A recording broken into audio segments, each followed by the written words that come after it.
Welcome to Tell Me Your Story, New Paradigms for a New World. I'm Richard Dugan, your host. Thank you for joining us here on the program. We come your way every week at newspress.com and richarddugan.com. We stream live, as well as rebroadcast on a2zen.fm. You'll need to check their listings on their website, a2zen.fm, to find out when we're broadcast, because they put us on lots of different times. And then, of course, we archive this program at richarddugan.com, the radio shows page, and we have all of our guest interviews. We have links to their websites. We'll be giving you that website to today's guest as well. So lots of opportunities, as I've said many times before, for you to find out about what our guests and the work that they're doing are all about. And I'll give you a very quick Angus update for those of you who care, and those don't, then you can just listen anyway. He's doing well, healthy, and had a minor injury some time ago where he was limping a little bit because he goes after that soccer ball he loved so much, so hard and fast that he ran his hind end into the fence and bruised his muscle there. But he's doing great now. He's back at chasing it all over the place again. So he's just doing fabulous, and we are having great fun and lots of love in the house, and a lot of excitement sometimes as well. You know, if you would like to help to support this program, we are certainly open to that, and anything that you can do, even energetically, would be always helpful. You can go to the richarddugan.com mission page, and you can read what we are all about. And then if you'd like to support us, we have a PayPal as well as a GoFundMe link, so that if you'd like to support us in that way, we would greatly appreciate that. Today, we're going into the kitchen. Well, sort of. We're going to be talking about recipes for a sacred life, and this is about true stories and a few miracles. My guest who is joining us on the program today is the author, and her name is Rivvy Neshama. Rivvy, I want to thank you so much for taking time to share with us your story. Oh, thank you, Richard. Thank you for inviting me. Now, I scoured this book, and I couldn't find any ingredients list anywhere or temperatures to set the oven to. Actually, there is one recipe at the very beginning in the prologue. When my mother gave me, for my first marriage, a handwritten recipe book. But she only had 2 recipes because, like me, she's not much of a cook. And it tells you how to make roast beef, what to set the temperature at, season it, stick it in, take it out, and eat it. Well, I'm going to start off with this as we're talking here because I like the concept, recipes for a sacred life. It would behoove us maybe to look at the literal things that we're ingesting through our mouths, but this goes far beyond that. But one of the things that strikes me when you say there is actually one recipe in there, it brings to mind the story, and I call it the Hamshanks story. And you're probably very familiar with it. Basically, the story goes that there's a gathering, so almost a family reunion of generations, and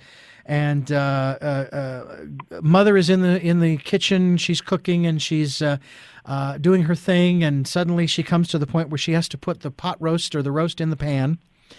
And she takes the roast and she puts it out on the counter and she slices off both ends, and she puts the remaining large roast that was between the ends into the roasting pan, puts it in the oven, sets it, away we go. And up comes one of the kids, says, "Why do you cut off the ends of the roast when you put it in the pan? I see every time you make it, you do that." And so they go to grandmother, her mother, and say, why do we do that? Well, believe it or not, great-grandma is still alive, and she's there, and they go to great-grandma, and great-grandma says, well, you know, it was the only way it would fit in the pan. Okay? Yeah. But when we're talking about living a sacred life, that seems like an easier task if we were to give up all our worldly possessions, take a vow of poverty, of celibacy, of silence, go live in a monastery on a hillside or in the Himalayas or in Tibet somewhere, Nepal, and spin our prayer wheel, and that would be a sacred life. Mm-hmm. However, maybe. Okay, I will proviso that. However, most of us don't have the opportunity to do that. We live in the workaday world, and it's very sometimes difficult to remember a lot of the things that we're told, especially, say, on this program with the number of guests we've had and the many of the steps that they've shared with us. And after a while, it's like, oh, my head hurts from the 469 steps that the 700 guests I've had on my program have given, and I can't remember a one of them. Right. Where, and of course I always do this, where do we want to start so that we can, I say this euphemistically, finish and live that sacred life? Mm-hmm. Mm-hmm. Well, first of all, my book is not a how-to or guidebook. Mm-hmm. It does provide guidance, but it comes through the stories. I'm a storyteller, and these are the most meaningful and inspiring stories from my life. And the nice thing about stories is you remember them. You know, I know what you mean. Like some mornings I wake up and I might be feeling down, and I'm trying to think that there's 100 ways that I can make myself feel up, but I can't. They're spinning. Yeah, exactly. And I can't remember. But stories come back to you. They're magic. They make teachings come alive. So that's one thing that I think makes my book easy to give guidance to. There's very simple truths. I'm not telling anyone anything they don't know, but I'm telling them through very personal human stories from my life. So they're inspirational, and they're practical, and they're uplifting. And, you know, there are some things that are very easy that I remember, you know, just like, well, what are the basics, like the basic ingredients? And I think the three for me have been gratitude. You know, just remember to be grateful. And gratitude, it could be all of a sudden realizing, wow, you know, I'm still alive. My eyes are working. There's so many people, they're not. Just grateful for the sun is shining. And also to say it out loud too. Thank you, sun. Thanks for this great sunshine. Or, you know, thank you, divine source, you know, for making my mother get better. Whatever it is, but to remember gratefulness. And the other two things, but I should say first something I did, because I think it is hard to remember.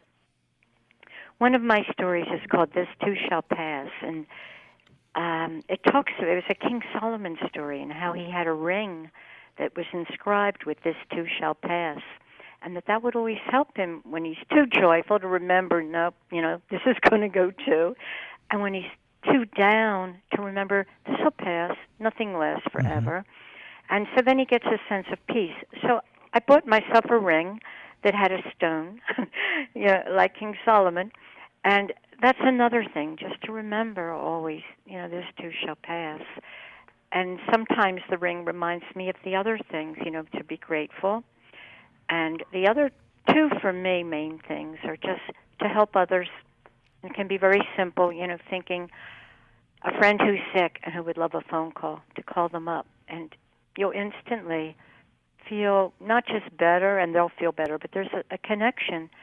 And to me, sacredness is all about connection. When you connect with another person, when you connect with nature, when you connect with the divine, that's when your life feels sacred, and you can do that every day in the simplest things. And the third one, which I've just alluded to, is nature. Just sitting outside for 5 minutes and looking at the birds, you know, watching the squirrel chase its tail. Any of those things will make you smile. And again, and a smile is another way towards sacredness, you know, smiling, especially when you smile at someone else. Well, it certainly can make a big difference. I remember hearing a story from one of my guests, her husband, and this was down in Australia for, I guess it was an entire day, he walked around and he had the childlike look in his eyes and in his face, so that he didn't look like a creep coming at you when he said this. But he told everybody he came in contact with, stranger or friend alike, "I love you." Every single person, with a huge smile on his face. And he could sense the energy changing. Now, most people, they responded in a very positive way. I think there were very few instances where people were really creeped out. But again, it's because he had that childlike quality about him. He wasn't coming across like some lunatic. Right. So I also remember hearing, and I don't remember the results of this, but somebody who would literally smile. You didn't say a word. You just smiled at them as you walked down the street. You kept that smile on your face. And I do believe that is infectious, in the sense that whether it helps anybody else or not, it certainly does something for you, even if you just get one glance back with a grin. Right. A knowing look saying, "Yeah, it's a good day. Thank you." You know, because it's like an acknowledgement. And we all need that acknowledgement, don't we? We need that. And I'll put it this way: we need that for living a sacred life. I really feel that. Yes. It is. It's about paying attention and acknowledging, like you said. And one of my stories is called "On the A Train," which is a subway in New York that goes straight to Harlem. And there's just one line is when it was a hot, humid day, and nobody even had the energy to nod, but this old man and I were staring at each other, and then we both started to smile. And I said I got an instant jolt of connection, and then he said to me, "That's half the battle. It's half won when you get one person to smile at you during the day." It's extraordinary. Now, these stories, I mean, I could probably create a similar compendium of stories in relation to what you have done from your life. Matter of fact, I mean, my mind starts to spin a little bit in thinking about this in the context as you share this story and that story of those experiences, and they don't have to be really long, but it's like when you start remembering the particular instances, and I can even go back to some in my childhood that I recall, some wonderful feelings of just completeness at play or in different situations, and those feelings come rushing back. Right. It's really, I have to say that is probably one of the most amazing qualities about the human being, is that, like what you were saying, you get up in the morning and you want to feel good, and okay, how do I do that? And once you've latched onto that story or that step, whatever the case may be, it's like, wow, the feelings are as fresh as they were when you first felt them at the age of 8 or 10 or 16 or whatever it was. Right. It's like, wow. Yeah, and these stories, my book has 75 short stories. Yeah. And they all came to me either through memory, like what you're talking about. After this one dark winter night, I took a Find Your Purpose quiz. And the funny thing was I found it. It was to live a sacred life. And then I started to imagine what that would mean, what that would feel like. And I finally made an affirmation about it. To my highest purpose is to live a sacred life, connected to others, to nature, and the divine through love, gratitude, and acts of service. And it was soon after I did that I began to remember and encounter all the people and experiences who had somehow given me a lesson or gave me a lesson about sacred living. They just started walking into my life and into my memory. So the stories they were gifts. They were just given for me to write down and pass on. How did you make the decision? I mean, I'll be honest with you. I have been on this planet a scant, brief little 53 years, but I could probably come up with hundreds of stories. How'd you cull it down just to 75? When did you say, enough is enough, I'm done? Well, I did have more, and then I cut out any that I didn't really love, that I felt maybe that one's just for me. These are also to pass on. But no, they came when they came. It wasn't like I sat and wrote. Mm-hmm. It was like all of a sudden something happened, and I thought, wow.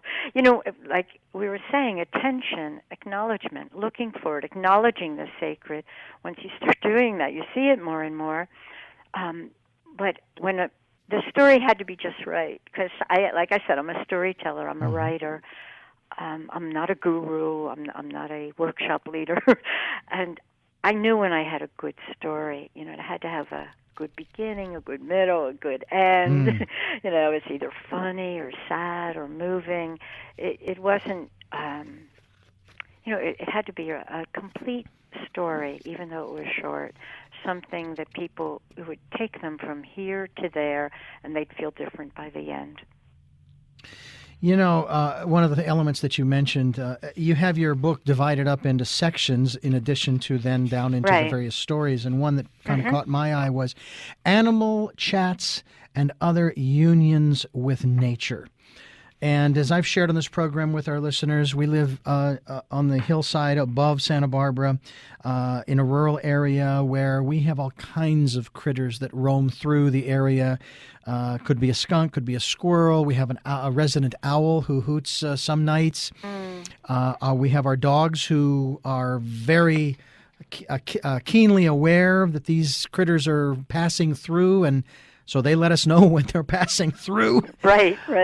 But we've even had experiences where we've seen certain animals, and I've even talked with some of our guests in the past about animals as omens or messengers, if you will. An animal has particular meaning, that kind of thing.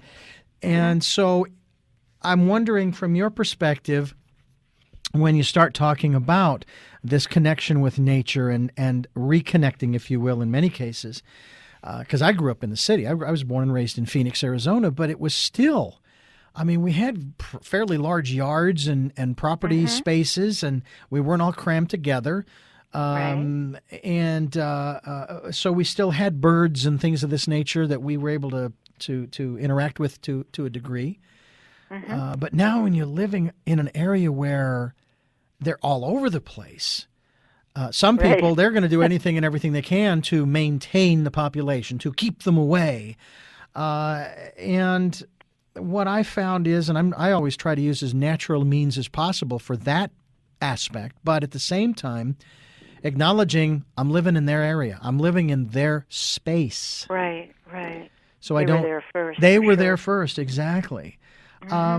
What kinds, and you can certainly dive into some of your stories as well, but what kinds of messages have you received? Maybe the most profound message or messages from nature, from animals?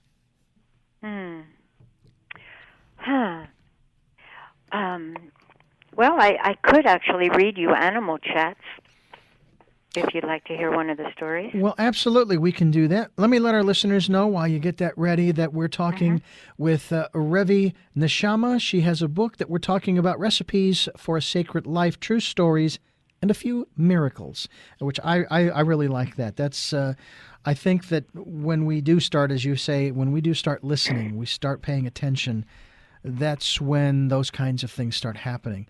So you're going to be sharing with us Animal Chats. For those who, if you're following along in your hymnal, it's page 62.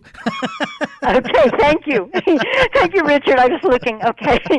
Now, this is one of my more quirkier stories.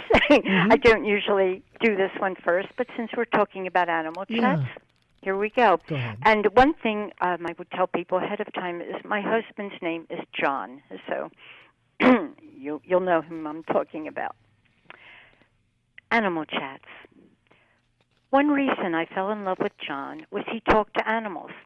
Nothing heavy, just, "Hello, Mr. Squirrel, how are you today?" Or, "Hi, Miss Robin, welcome back." I found it endearing, and like him, very English. in a Peter Rabbit kind of way. In fact, when we visited the village where John was born, it was like stepping into a Beatrix Potter book. There were rabbits and ducks wherever I looked, and on the hillside nearby, I spotted some sheep. That was no big deal, since sheep are found all over England, where they're said to outnumber people. One autumn, while hiking in Shropshire, we wandered into a flock of them. They stared at us, and we stared back. Then I started to sing softly so they wouldn't be afraid. A few were still scared and walked off, one after the other, sheep-like. But they kept turning to look back, as curious as we were. Sheep aren't the only animals I've reached out to. After reading a book that said we can communicate with all species, I tried it first with bugs. I'd ask certain flies to alight on my hand and stand still, and they would. I could see their antennas going, boom, boom, and for the first time I felt there was spirit in those flies. They were looking at me as surely as I was looking at them. I do believe it's possible to converse with all animals, perhaps more telepathically than verbally. The first time John and I went hiking in Hall Ranch in the mountains near Lyons, Colorado, we were expecting to see an abundance of wildlife, since it offered new trails and had long been left wild. Yet in 2 hours of hiking, we saw nothing but trees, even when we stood still and were quiet. So I called out to the wild ones, silently, asking them to join us.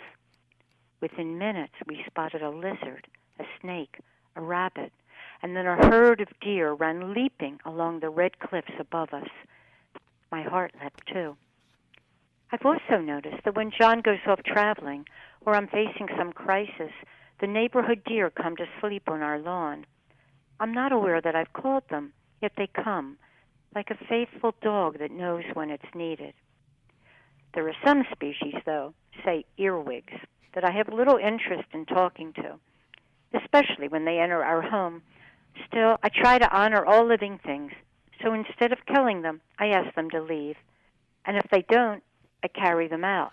Well, I have John carry them out. If I do choose to kill, I offer an apology or prayer, the way the Indians did when they killed buffalo for meat. The native people honor the buffalo and call him their brother. They believe we're all related, four-footed as well as two-footed creatures, along with plants and trees, sky and earth, and even my mean third-grade teacher, Miss Brown, all of us linked together in an inextricable hoop of life. Nowadays, I speak to animals as much as John does. Hi, magpie, I say. Hello, bees. And when the deer come to graze on our lawn, I talk to them in a quiet tone as I've been taught you should. No worries, I assure them. Glad you're here. You can eat the grass, but stay out of the flowers. Their ears perk up attentively, and then they eat the flowers. I think I say the same thing to the bees every time I have one. As a child, I was afraid of them because I didn't want to get stung, but now as an adult, when they start flying around my head, I'm just glad they're there. Yeah. This is extraordinary, and what you were just listening to was Rivvy Neshama, and from her book, Recipes for a Sacred Life, True Stories, and a Few Miracles. And that was from that book and the section on animals, animal chat, and so forth. It is interesting how when we live in a particular area that if we allow ourselves, we can begin the process of communicating. I even do that even with the plants around, especially if I need to do something near a tree or something. And I remember when we were putting in the chicken coop right near an oak tree, and I knew that I was going to be hitting the roots of this oak tree. And I'm, again, being as careful as I can as I'm digging down and trying to go around them as much as possible for the fencing and the posts. But just, saying that the chickens are going to bring you much more than I may take away from you in this endeavor here, and my apologies for that. And the tree seems to be doing just fine. Sadly, the chickens are gone. It's been over a year since they have gone, but nonetheless, I think that one of the things we're learning and I want to touch upon this a little bit in terms of your education, whether it be formal or otherwise. One of the things that we're learning is how interconnected we are. Yes. Yeah. And that's why I said my book is all about connection. Yeah. Because that is, and the more we connect, the bigger we feel, the more embracing we feel, the more everything is part of us, and we're part of everything else. And it can start just with a friend, just with family, just with forgiveness, and then a friend of mine just wrote a book I like, Kissed by a Fox, where she talked about that trees are really reaching out to us. And when you think like, oh, look at that tree, that's a beautiful tree over there, and you think that you just noticed it, but actually it was calling you. It was asking for your attention. And I like that idea, and I like sometimes, like right now I'm in Sag Harbor, New York. We've been living here part-time, and I don't have a lot of friends here yet. My children are here, but we're still new. But when I read her book and then I walked out, I felt the trees were my friends. And I thought, wow, there's a lot of trees here, and they're all reaching out, and I was reaching out to them, and I felt so much less lonely. You start to feel your place on earth the more you connect to everything on earth. Absolutely. When we come back, we're going to talk more about this wonderful compendium of, as you say, 75 stories, recipes for sacred life, true stories, and a few miracles, too, with Rivvy Neshama. I'm Richard Dugan. This is Tell Me Your Story. Please stay right where you are. Tell me your stories. I'll do my best to understand you. Welcome back to Tell Me Your Story, New Paradigms for a New World. I'm Richard Dugan, your host. We're talking with Rivvy Neshama, and we're talking about her book, Recipes for a Sacred Life, True Stories, and a Few Miracles. I was asked by my mother some time ago if I'd ever had any, as she put them, supernatural experiences. And that was hard for me to answer because and the best way I can explain it is my observations of, say, Jesus of the Bible is that his life and the things that he experienced, especially in the latter 3 years of his life, were normal. It's just what he did. It's what he knew how to do. We viewed them as miracles, astounding, incredible. I mean, think about it. If we were to go back 200 years, let alone 2,000, with an iPhone or an iPad, they would think we were gods or what have you. But that would be normal for us. So when she asked me this question, it was hard for me to really answer that because I never really looked at a lot of what has happened in my life as supernatural. I've always felt I've been in the right place at the right time in my life, which, very few people can say that. And I'm grateful that I can. But I'm wondering about you, and when you began to reflect on these stories that were coming to you as you were preparing this work, were you able to pick up on some of these miraculous happenings in your own life and say, wow, I am an extraordinary human being? Yes. And one of my stories is Miracles to Share. And it's a long story, so I didn't think, you'd want me to read it. But I'll just read the first two paragraphs. Oh, okay. Okay. Miracles to Share. I was reading a book with a great title, Stand Like Mountain, Flow Like Water, by Brian Luke Seward, and something he wrote struck me. After revealing that he'd had several mystical experiences in his life, but felt guarded about sharing them, since few people do, he said, I imagine that if indeed we did share these on a regular basis, we might be living in a much different world, perhaps a better world. Now, I believe, as Seward does, that many, if not all of us, have experienced the miraculous sometime in our lives. Not just the ever-present miracles of creation, but something specific to our own life story. We might not have called it a miracle. We might have said, what an amazing coincidence, or thank God that happened. But maybe, just maybe, it was a miracle. Seward said we should speak about our miracles, perhaps so others can be open to their miracles, or feel hope when hope is what they need. Yet sometimes it feels strange to reveal them, not just because people may roll their eyes, but because they feel like special gifts, personal and sacred, not to be talked about lightly. Still, I have 2 miracles I feel ready to share. Maybe because they're your basic down-to-earth miracles, nothing surreal or otherworldly. They're curiously similar in the way they end, and they have a common beginning as well, for they both involve my daughter, Elise.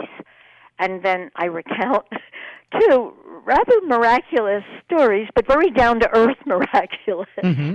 And some people would say, oh, that's just sort of amazing or synchronicity. But it was strange, especially that both of them happened and ended the same way.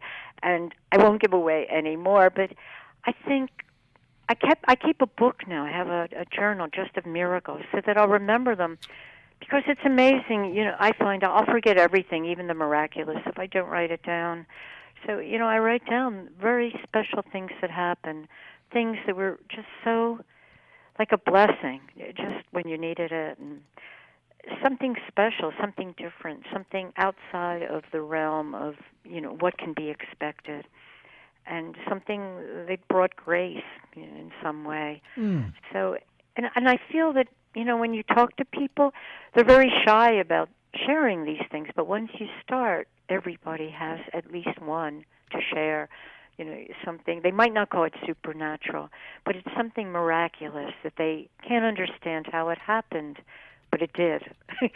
and it's sort of like, for a minute, the normal fabric of life, it's like there's a little rip or tear and something comes in from somewhere else and intervenes and blesses or gives you grace or gives you the gift you need at that moment.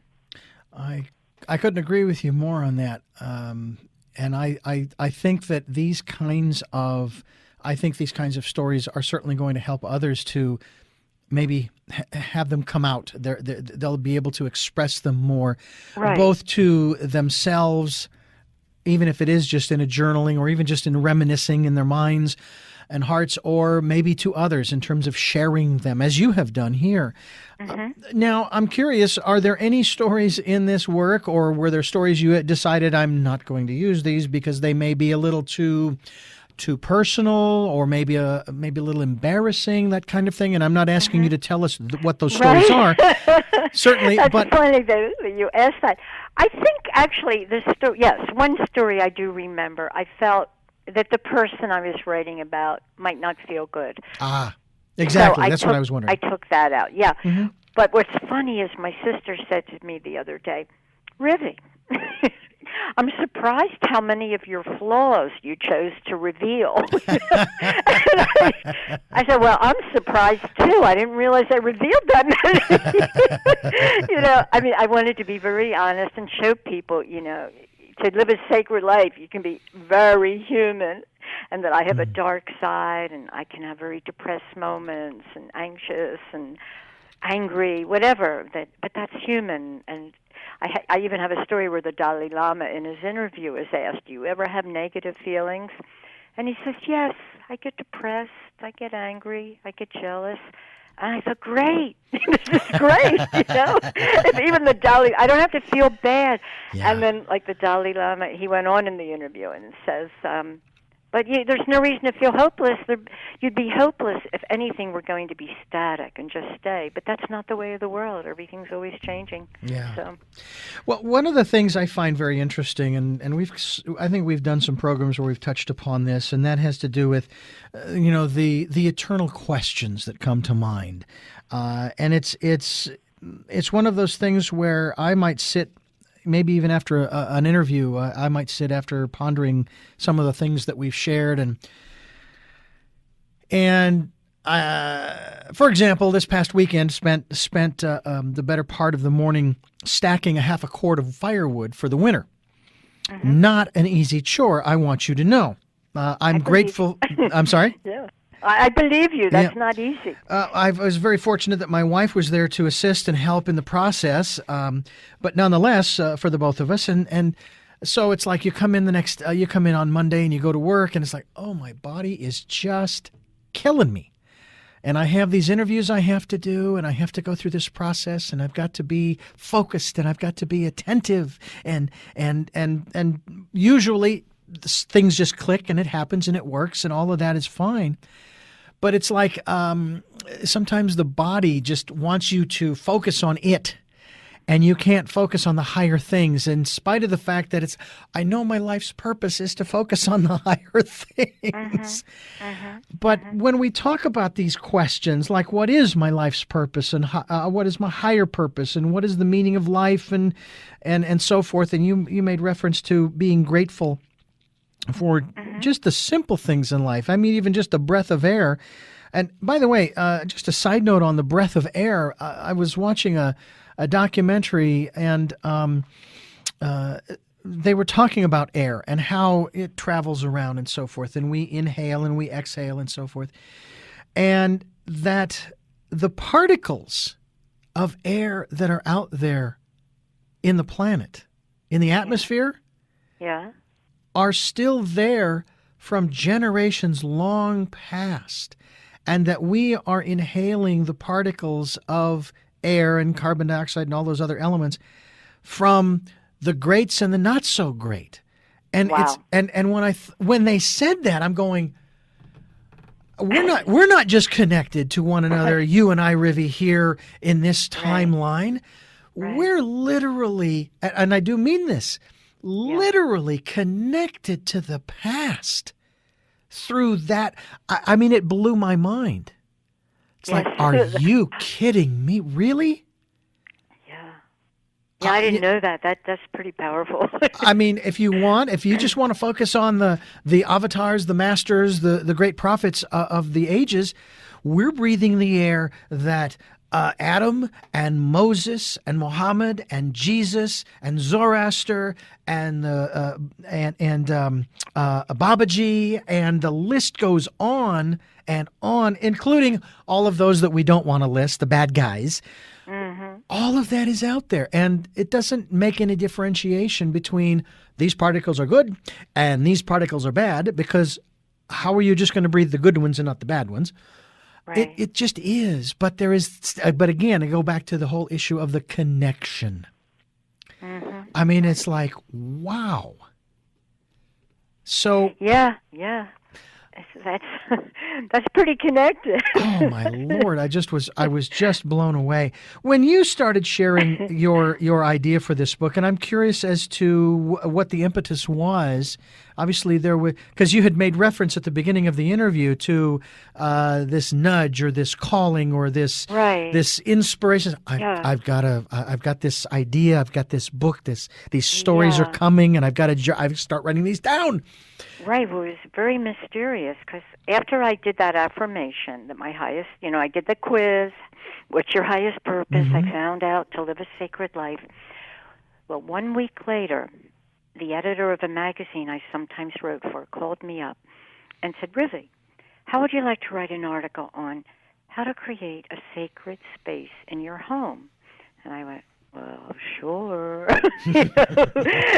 Synchronicity. And I started doing all the research, and I ended up at a Native American feng shui master's home where she said she wanted her whole house to feel sacred. And it did. It was full of light and magic.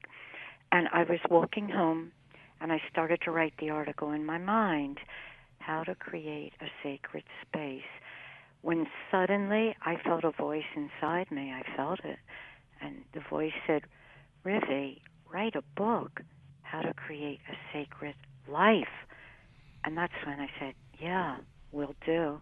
And that's when the magic really started happening, that the stories came to me and the people came into my life. And it was just like a gift. So it was a great joy to write the book. That was the easy part. Okay. Because it sounds an awful lot like, as you've just described it, you really initially you had no real resistance to it. I mean, it was like it just felt right for you. That's true. And I had stopped writing. I used to be a writer. I wrote I was a journalist in New York many, many years ago. But then I started feeling, writing is kind of self-centered. For me, for me, it was too much about me. And so I went back to school in social work, and I became a community organizer. And I spent most of my life as a community organizer, helping the poor and children, disadvantaged children, and immigrants, and the environment. And I didn't write that much. But then I also was an editor, so I was doing editing, and then someone asked me to write something, and now and then I would do these articles. But I had no intention anymore of writing another book. And this was really a surprise, but it was a beautiful surprise. And I'm not one, when people talk about channeling, that was something I always thought, it's just them. Why do they have to call it channeling, But in a way, I understand now, because I thought I sort of became a channel for these stories. I mean, they're my stories. They happened to me. But they felt like they were given, and that I was asked to write them down. Well, and I think that in that context, these were specific stories. As again, like I said, you probably have hundreds of stories like these, but these were the ones that you were given, say, by the universe, saying, these are the ones that we know are going to touch people as they read this book. Right. And also, I'm an editor. Right. Oh, certainly. So I knew, when I edited, I looked and thought, will this mean something to someone else? Yeah. Will this uplift people? And it's been great. The feedback I've been getting is, people laugh, they cry, they relate. And most of all, which is great, they said it reminds them of the sacredness of their own lives. And a lot of people, they said, I never thought of myself as spiritual, but now I'm reading your book, and I see that I am, and I'm really grateful that you woke me up to seeing that I do live a sacred life, a spiritual life, and I always will. I'm not sure if you're familiar with the author James Redfield and his great work back in the 90s of the Celestine Prophecies. Right. I read that. What comes to mind is the message within the pages about how we each have a message for each other. And what I see here is that you have that message. You don't know who it's for specifically, but you know that anytime anyone picks up this book and just flips to any one of these, some of these stories are long, some of them are even half a page. Right. They're short stories. It's going to touch them in some way. And everyone has a different reaction. It's like a Rorschach test. Oh, I love that. It's amazing. Some people just say, they're just delightful, playful, and then one review said, she shows us how to come out of the dark and the fear. That's what they got. Wow. So it was like, wow, yeah.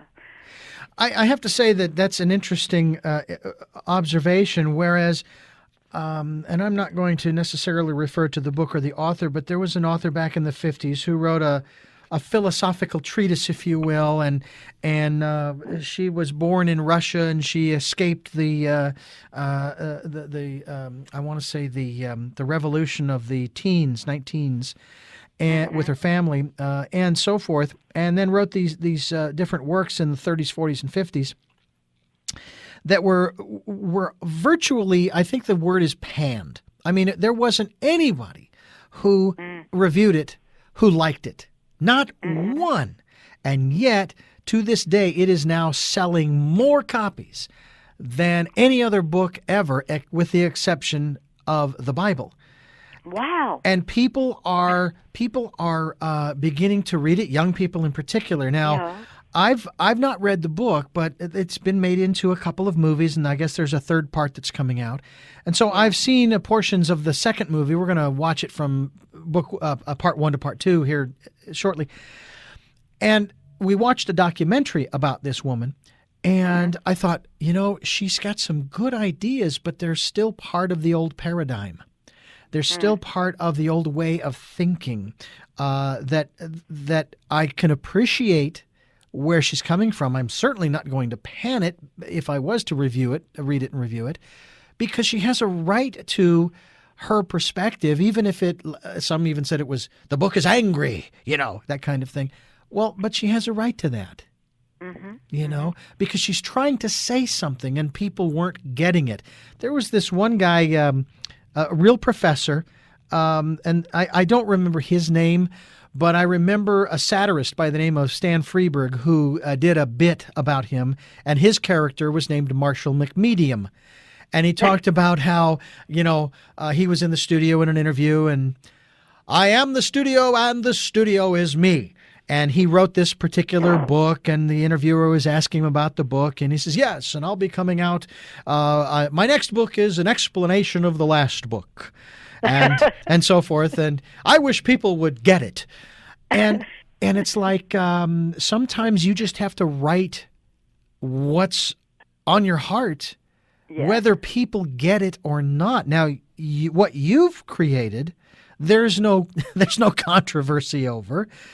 It touches people. And I think that in our day and age here in, interestingly enough, the 21st century, which I dreamed about as a child, this is not even close to the dreams I had. Nonetheless, here we are, and I think these are the kinds of works that we need today.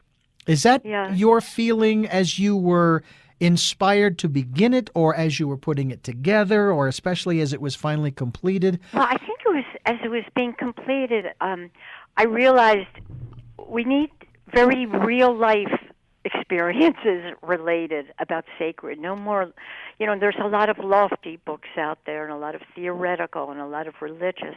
But these are just very human, real life that anyone will relate to, and also that there's a lot of humor in them, that there's, a lot of them really make you laugh. And I felt that humor's a big part of spirituality, and not many spiritual books were including it.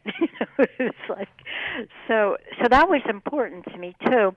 And then I once said, as the book was being finished and I was going to have to look for an agent and do a proposal, I said to someone, this is a spiritual book for people who don't read spiritual books.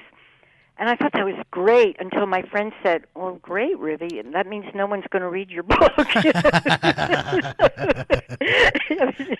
said, you could do a whole series, animal books for people who don't like animals. Yeah, exactly. But he was right, but in a way I was right too, that it's a spiritual book for anyone on any path at any place. Yeah. And who doesn't see themselves on a path too, that it's a very welcoming, come on in, we're all in this together. What was your, I'll put it this way, your life's philosophy before you began to dive in yourself, this was even before the book, into this whole aspect of living a sacred life? My philosophy before, I think, I realized when, just the other day, I told you before that I spent a lot of my life being a community organizer. Mm-hmm. And I realize now that was already the beginning, or a deep part of my sacred life, helping others, helping the world, helping make clean air, helping save endangered species, stopping the nuclear bomb, helping immigrants learn English, and show mutual respect in a community. I helped start an organization called Intercambio, uniting communities. So my spiritual path was about, and it still is a large part about, that we're here to help each other. We're here to help the planet. That we're here not to close our eyes to climate change, but to do something that's been a part of my life since I was a little kid, that I wanted to help people. No, I'm not always that great at it, especially helping people who are close to me, right? It's easier sometimes to help strangers. but I think that and nature, nature was always a big part of my sacred life. Well, Rivvy Neshama, I want to thank you again so much for joining us and sharing recipes for sacred life, true stories, and a few miracles. Thank you so much. Oh, Thank you, Richard. It was wonderful to be with you.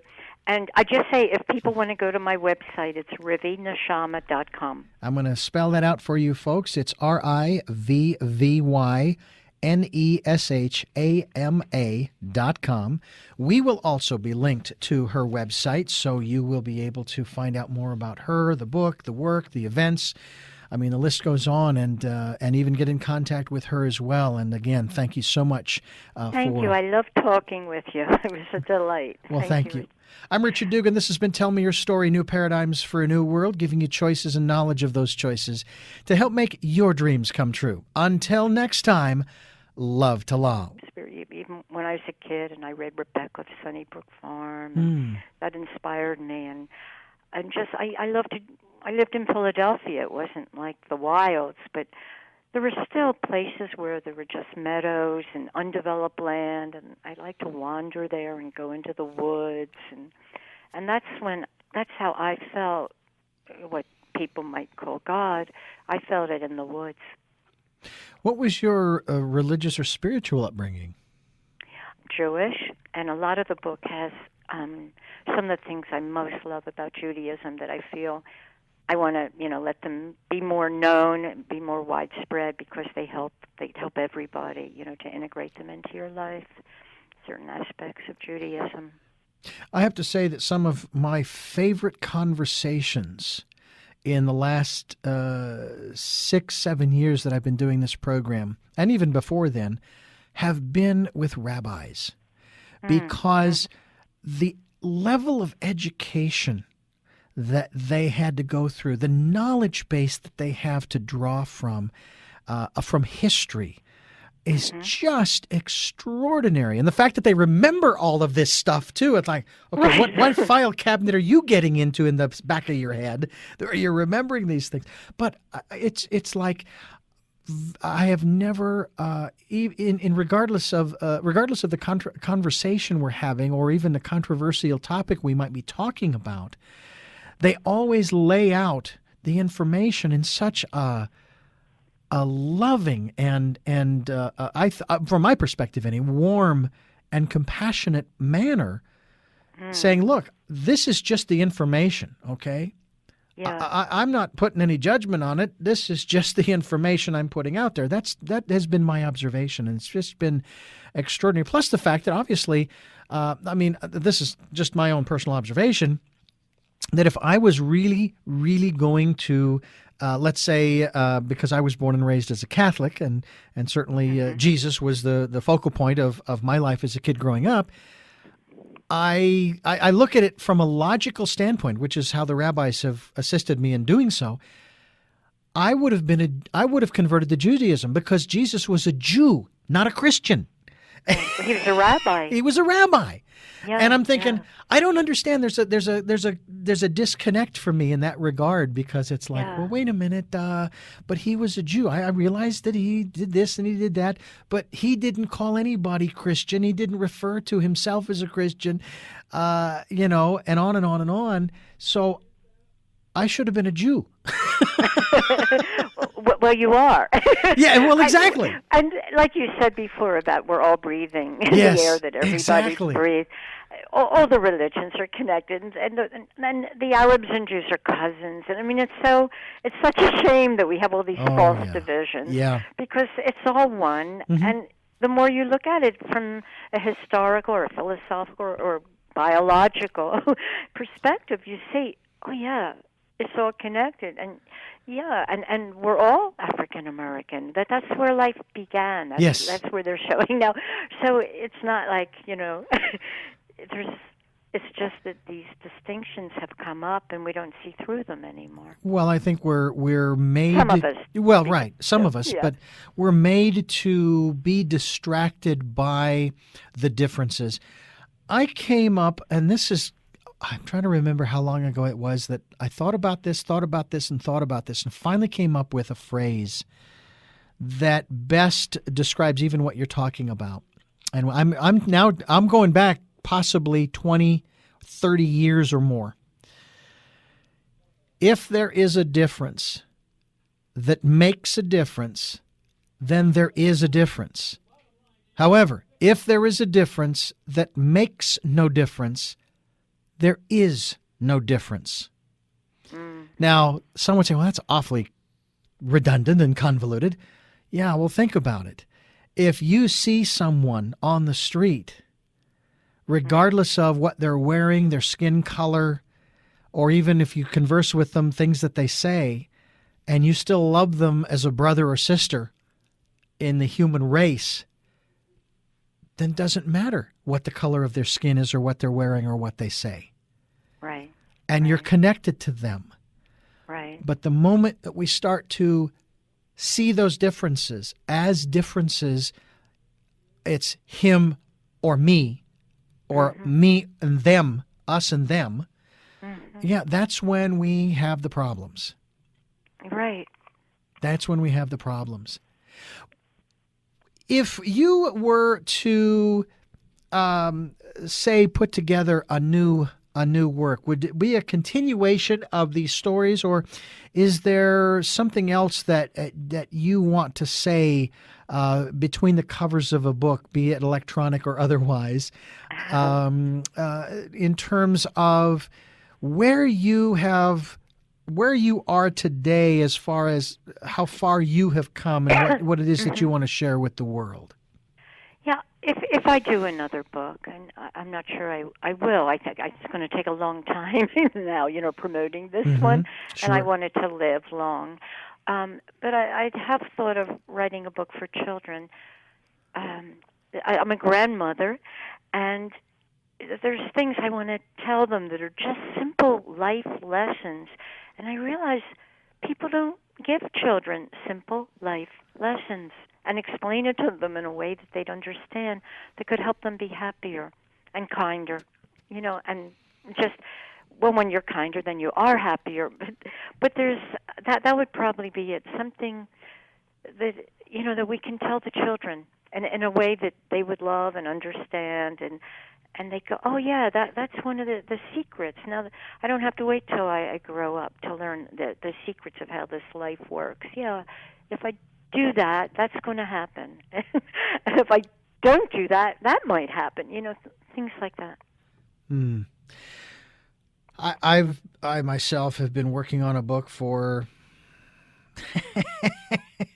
I even hate to say, 12 years. And it's a small little book. But I just haven't brought myself to finish it, to bring it to completion yet. And maybe it's not time. I don't know. I struggle even when I talk with guests such as yourself, and they start making references to some of the concepts in what I'm working on and going, well, they're already saying that. So why would I need to put that down in print and make it available to people? Because, well, Rivvy's already doing that, or whoever the author is. And obviously I know better than that I'm going to say the things that I'm going to say in a different way than you will or anybody else, that's going to hit a different group of people, and so forth and so on. So I think that's also a lesson for folks, and that is that, just if you're led to do it, do it. Put it out there. Right. That's so true. And of course, I realized when I was writing the proposal, I said, there's nothing new here. I'm not going to give people new truths. They've all been said. But people need to hear it a different way and in a new voice. Yeah. And they're always looking. That's why people are always buying a new spiritual book, just the way they buy a new mystery book. That there's one. This is what'll ring true with them, and this one will hit them more. And I just read a quote the other day. I liked it. We tell our stories because it's part of the ongoing revelation of what it means to be human. And so each of us telling our stories is adding to that understanding and that revelation. All right, I'm going to put that question to you. What is it that you think, what is it that makes us, what is it to be human in your perspective? Well, the first honest thing that came to mind was to have so many emotions, such a variety of emotional experiences. And in the middle of all that, looking for ways to find the calmness, like the calm at the center of the storm. Sometimes easier said than done. And I guess to love, I think we love. But I've seen animals. It looks to me like they're loving more and more when I see them up close. So animals love too. I think that comes only from stopping and watching and listening. Most people, my wife could conceivably get into arguments with people who say that animals don't have souls. They don't have emotions because the love of her life is animals, and our dogs and our cats and the chickens that we had, or animals that pass through our lives on the land that we live on. Because they, who are criticizing and saying that animals don't have souls and they don't have emotions, haven't taken the time to stop and listen and look. Yeah, and it's hard. A lot of people live in cities now where there's fewer and fewer. And even in the country, and we live pretty rural in Colorado, but there's fewer animals now than there were 10 years ago. And this upsets me and something I want to work on. Because animals... They when they touch you in a different way, and when you see the wild and you see wild animals, a part of your soul is awakened that isn't awakened any other way. I want to thank you so much for taking time and sharing your story with us. And before I let you go, who is Rivvy Neshama? Who is Rivvy Neshama? That's this is a trick question. No. However you choose to answer it is your answer. Okay. Rivvy Neshama is someone who's lived a lot of different lives in her one lifetime. And she's been integrating them and learning from them and passing on what she's learned, and tries to keep her sense of humor. And the name Neshama means soul in Hebrew. And Rivvy is from Rebecca in the Bible, bound to. So I'm bound to my soul. And that's how I want to live. And that's my guiding light. And meanwhile, I'm very human. And as my sister said, I reveal a lot of flaws, and I always will. But I'm walking along the path with everyone else. I've often thought about the revealing of one's flaws. Years ago, I was sort of taken to task privately about all of the stuff that I reveal about myself in my interviews. And I said, well, what difference does it make? God already knows. So what if 7 billion other people know? Most of those people don't care anyway. So what? Yeah. What is it that you hope to or want to achieve through the work that you're doing now? Oh, uplift people, uplift them, and add to the joy in their life and the purpose, and that they will be inspired to help others more, to help others, and to help the planet. And those are big things to say out of, a bunch of little stories and stories that make you laugh and make you cry. But I think, once the connection comes, that it'll follow from the connection, that we'll all start helping each other more, and we'll all start thinking, okay, we want this planet to be in good shape in 50 years, and there's trouble happening, and what can I do? I have two more questions for you. One of them has to do with your husband, John. What role does he play in the work that you do? Oh, he's a very integral part. We're both writers, and we're both editors. So on a very mechanical level, we're always talking and editing each other, and Nice match.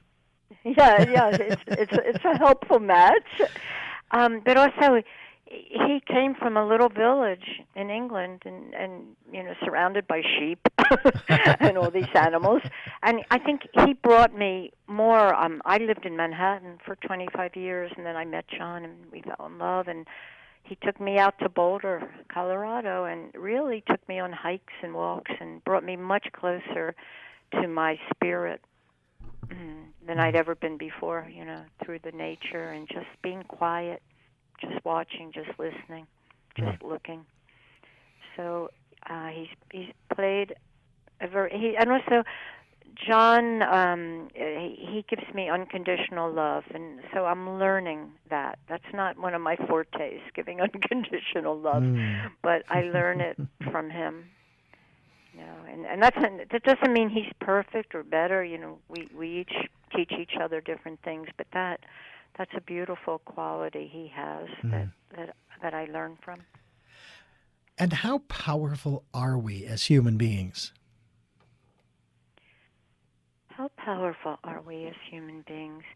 Well, when we connect with our inner spirit, with the divine inside us, all around us, we're incredibly powerful. I don't know if I wouldn't say it's limitless. I still believe that there's something outside of us. That's my belief, that is the true source of power, but that we can tap into that power and connect with it. Well, Rivvy Neshama, I want to thank you again so much for joining us and sharing recipes for sacred life, true stories, and a few miracles. Thank you so much. Oh, thank you, Richard. It was wonderful to be with you. And I just say, if people want to go to my website, it's rivvyneshama.com. I'm going to spell that out for you, folks. It's RIVVYNESHAMA.com. We will also be linked to her website, so you will be able to find out more about her, the book, the work, the events. I mean, the list goes on, and even get in contact with her as well. And again, thank you so much. Thank you. I love talking with you. It was a delight. Well, thank you. I'm Richard Dugan. This has been Tell Me Your Story, New Paradigms for a New World, giving you choices and knowledge of those choices to help make your dreams come true. Until next time, love to law.